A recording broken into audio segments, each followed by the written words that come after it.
Gusto mo bang tumira dito sa may Parañaque City? If yes, check mo na tong brand new house dito sa may Green Heights Subdivision, Parañaque. At meron nga tong lot area na 300 square meters at floor area na 305 square meters. At facing north ang orientation niya, kaya samahan mo na akong mag-house tour. Highly secured ang subdivision ng Green Heights.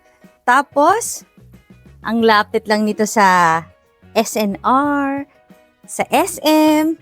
So maraming mga shopping area and groceries. At dahil malaki ang ating garden, mag-e-enjoy dito yung mga mahilig magtanim. Ito nga yung ating perimeter fence. Medyo mataas din yan. Pwede mo pang taniman yan. Actually, itong space na to, dahil medyo malaki siya, pwede pang palagyan ng mini swimming pool. Tapos, dun sa part na yun, may platform pa. Lalabas tayo dun mamaya. Pero napansin nyo, malaki-laki din tong space na to.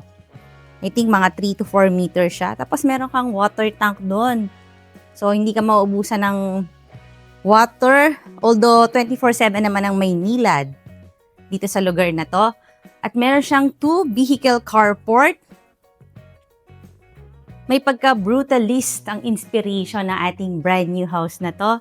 So, yan. Kahit malaking SUV kasya dito o yung van, up to here, fully covered siya. Tapos may door doon. Ayun na yung magiging pinaka-storage area. Balik tayo sa ating porch. At ang ganda ng door, ang lapad. Bago natin ipagpatuloy ang ating house tour, request ko rin na i-click mo na yung subscribe button ng ating channel na Home Search Philippines para updated ka lagi sa mga videos ng magagandang bahay. Sukin na natin. At sa mga gusto yung maluwag na living area, ito na yon at fully air-conditioned. Ayan, may dalawang AC, oh. Meron ka pang upuan dito. So, kung gusto niyo mga clean lines, clean design, ito na yung bahay na yon. Tapos, meron siyang panoramic window. Kita mo ang mataas na fence. Maganda rin yung ceiling treatment dito sa part na to. So, ang laki-laki ng yung living space. And dito naman sa side na to, ito na yung pinaka-dining area. Meron kang drop ceiling at maaliwalas din. Maliwanag kasi ang dami mo mga windows dyan. Tapos meron ka ditong sliding door. At may flat form. So dito pwede kang maglagay ng mga outdoor furniture, yung table and chair. Pwedeng alfresco dining nitong area na to. Tapos may mga plants ka pa. Nasa labas yung kanyang helper's room na may sariling bathroom. Ayan. Maganda naman yung bathroom niya. May shower. Tapos, dito natutulog minsan ng caretaker. Ito na yung back of the house. Kita nyo, malaki pa rin yung ating setback. Mga ganun din, mga 3 to 4 meters. Ito yung utility area. Ayan, pwede kang maglagay dito ng washing machine kasi may mga outlet naman. Tapos ito, meron din ditong sink, meron ding outlet, oh. Tapos ito yung door papunta sa kitchen. Oh, naalala nyo, nandito galing tayo kanina sa dining area. Tapos ito naman yung pinaka-kitchen natin. Meron kang malaking center island. Pwede dito mga 3 stool bars. This is your powder room. At meron ditong door. After the powder room, if naalala nyo, na-mention ko na meron tayong storage. Ito na yung storage area na yon. Dahil, ayan na yung iyong garage. Pwede rin ditong pumasok kung gagawin tong pantry, di ba? Kung may dala kang mga groceries. Tapos dito tayo sa kitchen. Dito ka maglalagay ng iyong, kasya dito kahit double door refrigerator. Mga modern design kitchen. Sleek kitchen. Ayan yung iyong mga cupboards, soft close. Ayan, meron ka na rin ditong 3-burner stove. Meron ka range food. Tapos nakita ko to kanina, may mga ano siya. Ayan, oh. Mga pull-out basket dyan. Dito meron din eh. Pull-out basket. Tapos under the sink, meron kang grease trap. Yung grease trap. And double sink under-mounted. Tapos meron kang movable faucet. Ayan, meron kang window dito.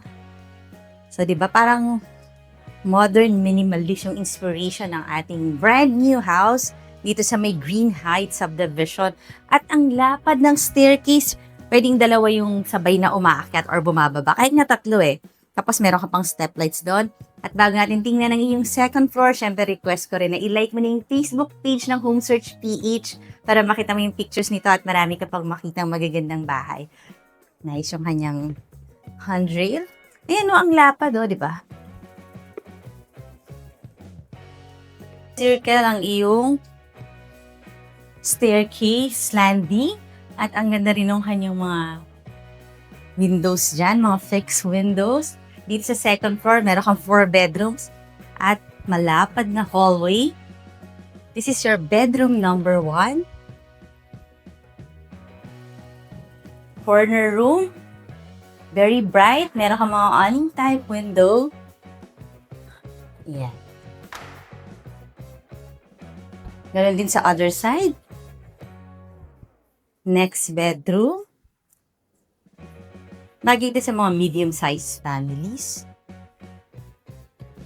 Okay din naman yung kanyang size. Mga awning type lahat ng ating window dito. Mataas din yung ceiling, no? Kaya naman kung interested ka na sa bahay na to, check mo yung ating price and full details sa description box below the video. And syempre, paki-like and subscribe na rin sa ating channel, ha? Ito, medyo mahaba-haba itong bedroom na to. Meron siyang own bathroom. May pagka grayish naman ang kanyang style ng mga tiles. Modern, ang taas ng ceiling. Tapos itong bedroom na to, para siyang nahahati sa dalawa. So, I think itong part na to, pwedeng talagyan siguro ng closet kasi meron siya nakalagay, oh. So, baka, tapos ito naman, pwede ka pang may maliit na sala dito sa iyong bedroom. Tapos ito na yung pinaka-bed area. Pwede ka maglagay dito ng bed kasi meron pang mga outlet na pwede ka maglagay naman dito ng mga side tables or lamp. Tapos meron ka namang window for the ventilation. So, okay din tong room na to. Medyo mas malaki compare sa other rooms na nauna. Tapos yung other rooms na yun, yung 2 rooms, ito yung common bathroom nila. Ang laki, as in. May lights pa yung mirror. O, diba? Ang laki. Meron kang shower na double shower. Big space. Squarish. Tapos, ito naman yung pupunta sa master bedroom. O, diba? Ang laki rin. Parang dalawa yung space. O, dito muna tayo sa part na to. Ito yung pwede mong gawing sala dito sa iyong master bedroom. Ang ganda rin yung lighting dito, no? Yung kanyang mga cube ceiling. Tapos dito, meron kang sliding door papunta sa iyong malaking balcony. Up to there. So, pahaba naman tong balcony. Dito sa part na to, syempre, malilim na. Ganda rin. Pwede ka pang maglagay dito ng mga chairs. Tapos, ito yung other side of the master bedroom. Ayan. O, di ba malaki pa rin itong space na to. Pwede ka dito mag-headboard, pwede rin dito. Tapos, napansin ko, mga tempered glass naman yung ating mga windows. Very secure naman dito sa subdivision na to. Kaya no worries. Ang lapit lang sa Sukat Road. So, kung pupunta ng airport, very accessible ang Green Heights. Meron ka palang, wow, gusto ko to yung bathtub.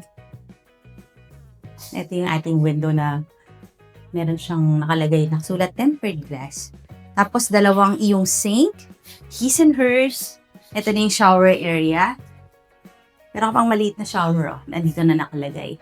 And then, meron kang water closet, may bidet, may tissue holder, may towel holder. Dito tayo ulit.